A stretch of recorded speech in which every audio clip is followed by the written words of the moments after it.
Every season, hundreds of new anime get released. While some of them are fantastic, others are less fantastic. And finding the ones that are actually worth watching can be a challenge. That's where I come in. My name is Max, and after spending the last few weeks checking out the new Spring 2026 releases, I've picked 5 anime that I think are absolutely worth your attention. So let's not waste time and start with the elephant in the room. Witch Hat Atelier is the kind of fantasy anime that reminds you why people fall in love with fantasy in the first place. It follows the story of Coco, a girl who always dreamed of being a witch. But while reading a mysterious book, she ends up accidentally casting a forbidden spell, freezing her mother in the process. Now, with the help of her new master, she starts studying magic in hope of saving her mother. So, one of the reasons this show works so well is its magic system. In Witch Hat Atelier, magic is cast not through innate mystical power or spellbooks, but through drawing. The effects of the spells are determined by the size, position, and angles of the specific symbols drawn, making even the smallest changes produce completely different results. And because of that, magic feels more like a science, limited only by the knowledge and creativity of the user. But Witch Hat Atelier isn't just interesting because of its magic system. Personally, I enjoy how this show is told almost from a child's point of view. Everything seems so pure and harmless. But there are moments when this facade of purity is shattered, and we get a glimpse of the darkness that surrounds the witch's world. So, if you're looking for a fantasy world that feels both magical and mysterious, Witch Hat Atelier is easily one of the safest recommendations of the season. It's beautiful, intriguing, and the kind of show that can appeal to almost anyone. Now, let's go from one of the most charming anime of the season to one of the weirdest. Marriage Toxin is one of those shows that sounds completely ridiculous on paper, but somehow ends up being incredibly fun. It follows Hikaru Gero, an assassin from a clan of poison users who's given an almost impossible mission: finding a wife. And because Gero is completely hopeless when it comes to dealing with women, he ends up asking a professional marriage swindler called Mei to advise him. So now this unlikely duo set out to find Gero a wife, a task that's far more complicated than taking someone's life. Just from this brief synopsis, it may not sound that ridiculous, but believe me, weird stuff just starts piling up. Every character seems to have some bizarre power, and half of the time you'll be wondering why a person whose power is talking to hamsters is in the same anime as someone who can slice a building in half with a pocket knife. But don't get me wrong, that absurdity and unpredictability are exactly what makes Marriage Toxin so entertaining. This is a show that doesn't take itself too seriously. It's not trying to be the next big battle shonen or something. It just focuses on being fun and nothing more. So if you want to turn your brain off and watch a show packed with over-the-top action and a very simple but fun premise, Marriage Toxin is definitely worth checking out. Let's leave all that chaos behind and move into something a bit more grounded. The Ramparts of Ice is a show that seems basic at first glance, but actually stands out by how often it proves those first glances wrong. This story follows Koyuki, a high school student who isolated herself after getting traumatized by her toxic middle school environment. Despite her efforts to keep others away, a group starts forming around her, sparking a change in her life. Now she finds herself torn between the bliss of finally making new friends and the fear of getting too attached to others. And if the story seems kind of generic, well, it's because it is. The meat of this anime is not the story, it's how well each character's flaws, dramas and dynamics are written, making each of them far deeper than they initially seem. Koyuki may look like just a quiet and traumatized girl, but as we unravel her past, it becomes clear that she was definitely not one to take punches quietly. The same goes for the rest of the cast. As you learn more about them, you slowly realize that everyone has their own flaws and insecurities. What starts as a fairly simple story gradually turns into a surprisingly engaging web of relationships, misunderstandings, and personal drama.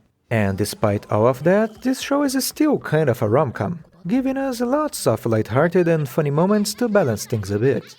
So if you're looking for a character-driven anime where people actually feel human, and where first impressions rarely tell the whole story, The Ramparts of Ice is easily worth checking out. Now, if you're tired of watching teenagers and their, Teenager issues? Or next anime brings something much more mature? Adult issues. Smoking behind a supermarket with you is the kind of anime that somehow turns ordinary conversations into something surprisingly engaging.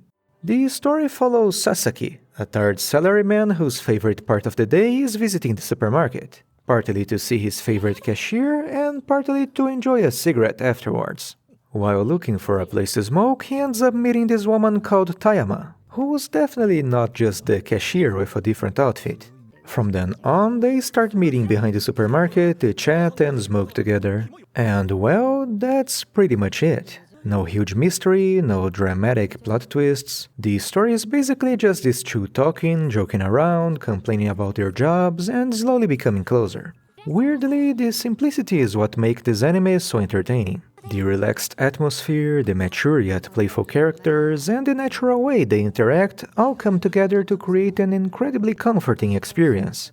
And the show seems to understand that romance doesn't spark from some kind of extraordinary event, but from the small yet meaningful moments people share together. So, if you're tired of over-the-top romances and just want something relaxing to watch after a long day, this is easily one of the most comforting anime of the season. Before we get to my final highlight of the season, let's quickly go over an honorable mention.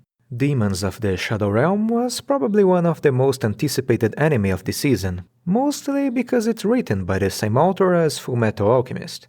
This anime's production quality is great, the action scenes look fantastic, and the initial setup does a good job of pulling you in. But in the end, it feels like a shonen made out of shonen, if that makes any sense. Its power system is fairly basic for this kind of anime, and once the initial mysteries are solved, the story becomes much more straightforward. Still, maybe this is one of those series that simply needs more time to grow. So if you're looking for a new action series to follow, you might want to check this one out.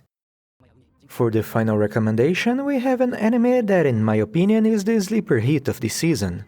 Nippon Sangoku is probably the easiest anime on this list to overlook. The visuals are a bit unusual, the setting revolves around military conflict and politics. It's definitely not the kind of anime I'd expect to go mainstream. But once I gave it a chance, I couldn't stop watching. The story takes place in a post-collapse Japan divided between rival nations.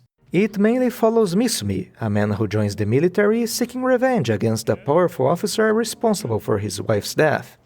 But after he joins the military, the story expands considerably, focusing on multiple groups of characters as the political intrigue and battle between nations go on. But what really sold me on this show was not the initial plot of revenge, or all the political and military shenanigans. It was the characters.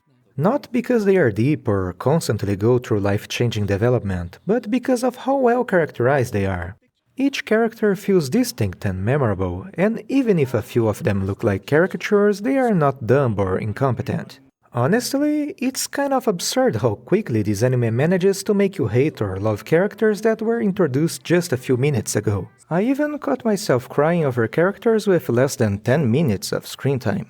It's also worth mentioning that despite being a war story, the focus isn't really the battle themselves, but the strategy behind them, often paying homage to classics like The Art of War and Romance of the Three Kingdoms. That said, this show is clearly not for everyone, and sincerely, it's a bit hard to follow. But if you're willing to give it a chance, you might end up having a nice surprise. Well, that's it for my Spring 2026 recommendations. If you enjoyed the video, consider liking and subscribing for more anime recommendations, reviews, and analysis. And of course, let me know in the comments which anime I completely overlooked, because I'm sure there's at least one of those hidden masterpieces I somehow missed. Anyway, I'll go back to preparing for the next season, which is already looking dangerously full. Oh shit!